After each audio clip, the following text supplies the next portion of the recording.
Hey, I'm Dee Jerett. Somebody come get their granddad because he done spent almost $60,000 to live in a hotel. And it ain't even a big hotel, man. Y'all check this out. We about to get into it. Look here, y'all. There are some pros and cons to living in an extended stay hotel. I mean, I've lived here for almost 3 years, and it's my home, and I love my home. But there are some pros and cons. I mean, there's pros and cons to just about everything you do. Everything ain't always great. Everything ain't always smooth and beautiful. But I want, for those of you all who might be considering living in a, extended stay hotel, for however long, like I said, I've been here almost 3 years. I want to just kind of break down some pros and cons of living in an extended stay hotel. Some things that will make living here comfortable and successful, and some things that will cause you to. So, Buddy done really made this his whole house, man. He done put the magnets on, the refrigerator. Get put out back.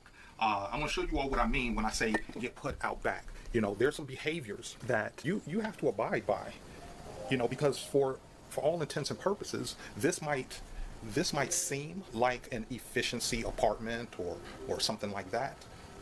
But this is a hotel. This is a hotel. And you don't necessarily have a lease living in a hotel.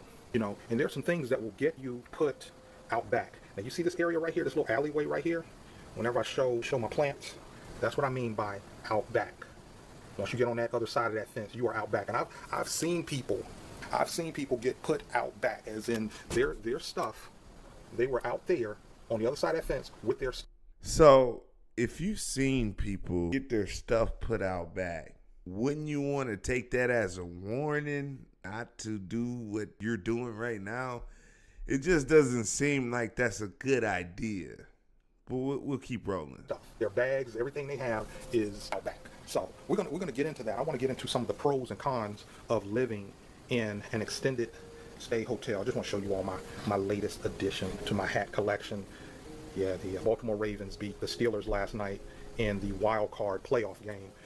So we're good to go. We're heading to the Super Bowl right now. You sure about that? Items that I have in my room, like my pots and pans and stuff, I got from the Goodwill. I save money, y'all. Oh, here's the other thing I want to mention while I'm thinking about it, and I'm gonna take. You gotta clean your hands when you're dealing with chicken. Gotta clean your hands. Don't wipe my hands off. I'm gonna put. That's what we call cleaning our hands. Nah, bruh. If you don't put your hands under some soap and water and scrub them joints, man. See this how that stuff be getting spread around, man. Y'all be touching chicken and then I gotta wash my hands. I want the seasoning sitting on top of the toaster oven while the toaster oven is on, right? That's not gonna be a good thing. Hey, man. Hey, hold on, man. I got a little bit of ADD, right? I swear he was supposed to be telling us the benefits and cons to living in an extended stay. Why are we watching you cook this chicken that's going to be terrible? All right, I'm going to have to cut some of this out because we already damn near 8 minutes in and he ain't even told us what it's like to even stay in this movie. What this video is kind of about, and once again, some of the pros and the cons of living in an extended stay hotel is, like I keep saying, it's a hotel. It is a hotel. And the thing is, people don't have a lease. They don't have a lease, which means they're not legally bound. They're not legally bound to living here. I mean, you can get put out at any time, and you don't have. Okay, you said this once before.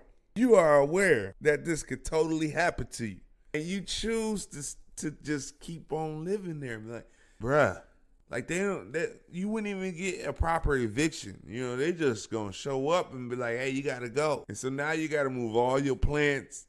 You gotta take off all your magnets off the refrigerator. Come on, bro.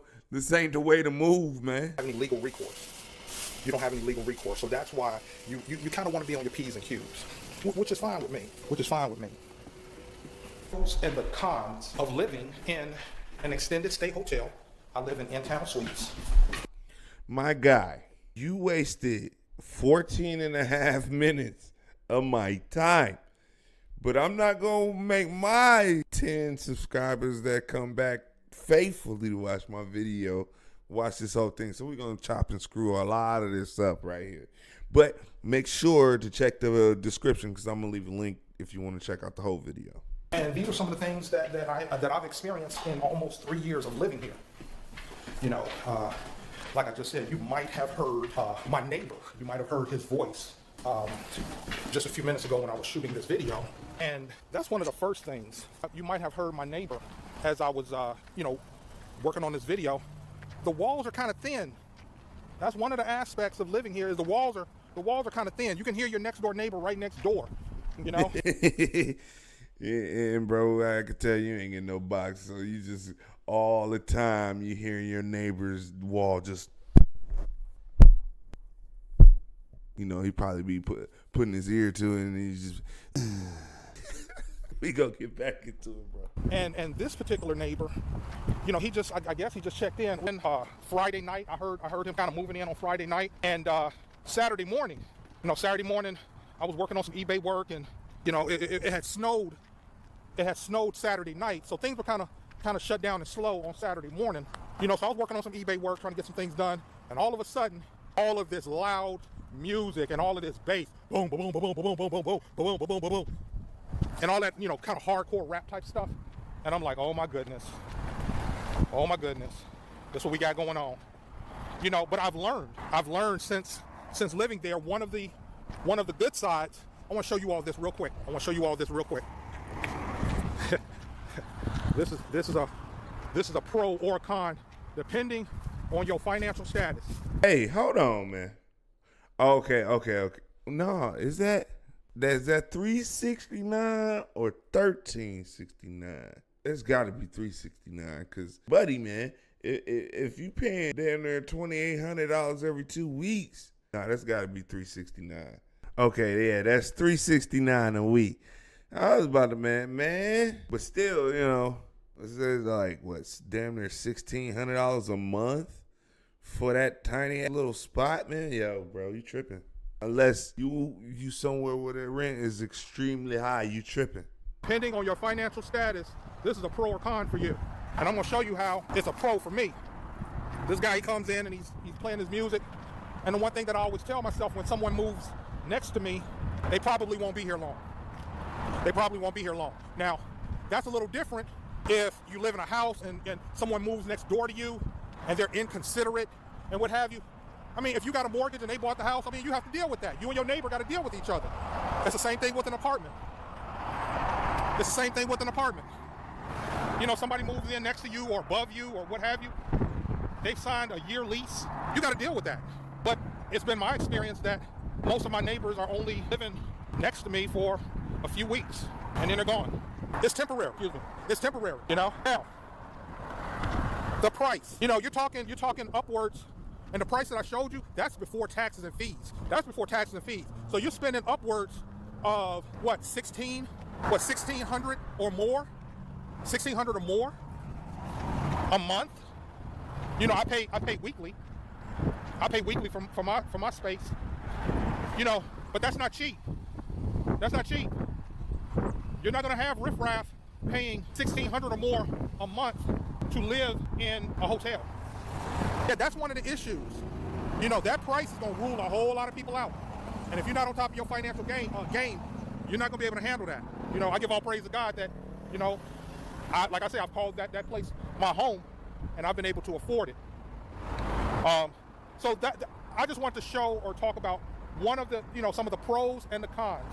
And with this video, you know, I'm basically talking about one of what could be a con, which is, you know, there are people that will move in next to you and the walls are thin, and if they're not considerate, you know, it can be a little disturbing. It could be a little disturbing with people, you know, talking loud, playing their music loud, you know. But the pro part of it, that's the con. But the pro part of it is there's a good chance they won't be there that long. That's the good side. So if you're considering living in an extended stay hotel for an extended amount of time, whatever situation you might be dealing with that might be a little uncomfortable or undesirable, it's usually going to be temporary. All right, y'all, I'm about to get across.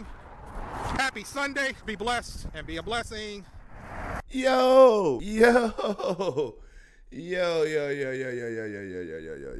Yo, so bro, you made me watch that video for 25. No, Luckily, I didn't have it on for 25 minutes because I had to sped up, and I value y'all time. But you had me watch that whole time for only one positive?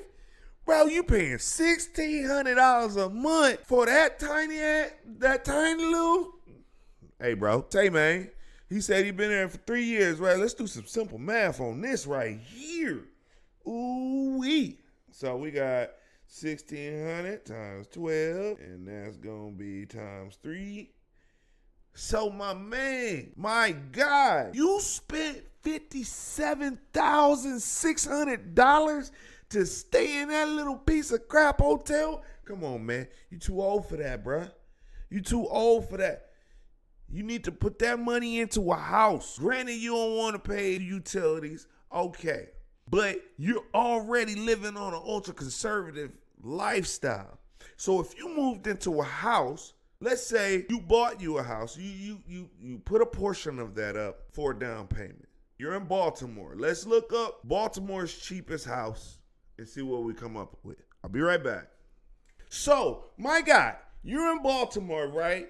$57,600 on that tiny hotel room when you could have saved your bread, put some money down on something like this. It is a crapshooter, but look at that, $33,000. Okay, you got yourself a 3-bedroom, 1 bath, 1,206 square foot. So, buddy, if you put down 2 months of what you would have paid in that tiny little crapshooter that you're staying in, right? You could own yourself a home. And then your monthly mortgage payment will be dirt cheap. Typically on a $33,000 mortgage, your mortgage payment is going to be roughly about $200 a month, $200 to $250 with PMI, right? So now, right, instead of paying $1,600 for a 1-bedroom, even a bedroom, for a 1-room, 1 bath. You could buy your house. It might not be in the nicest neighborhood, but you'll be staying below your means. You'll own your property. And then the money that you would have been paying additionally to stay in that hotel, you apply it to renovations. So before you know it, within the next couple years, your house is made up just the way you like it. You don't have to worry about nobody coming by to kick you out or hearing, you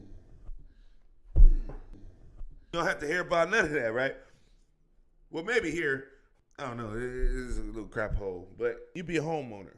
And you stay there for 2 years. 2 years. In that 2 years, if you apply what you were paying monthly to the hotel, you could have that whole place renovated, have positive equity in the place. Then you can use that equity in the place to go wash, rinse, and repeat. You don't have to stay there long. You don't have to stay in the crap hole long, but you're already staying in the crap hole. So are you going to judge staying in the hotel or staying there? Because, I mean, at the end of 3 years, it was almost $60,000 down the drain. Nothing to show for it. But if you bought something like this, like I said, it might not be in the most desirable area, but you'll be living below your means. And then you can apply your surplus to your mortgage and to your property. You'll build equity. And then you can rent that property out, use the equity in that property to go buy you a nicer house. Hey, I'm Dee Jerett. Thank y'all for rocking with me. If you got something valuable out this video, make sure you click that like, because I'm a small channel. YouTube be hating. So the only way that they know that people like this video is if you hit that thumbs up. If you want to make over $100,000 at a job and you don't have a degree and you don't have no experience, click this link right here. I'll tell you 10 jobs that'll pay you over $100,000 without a degree. I love y'all.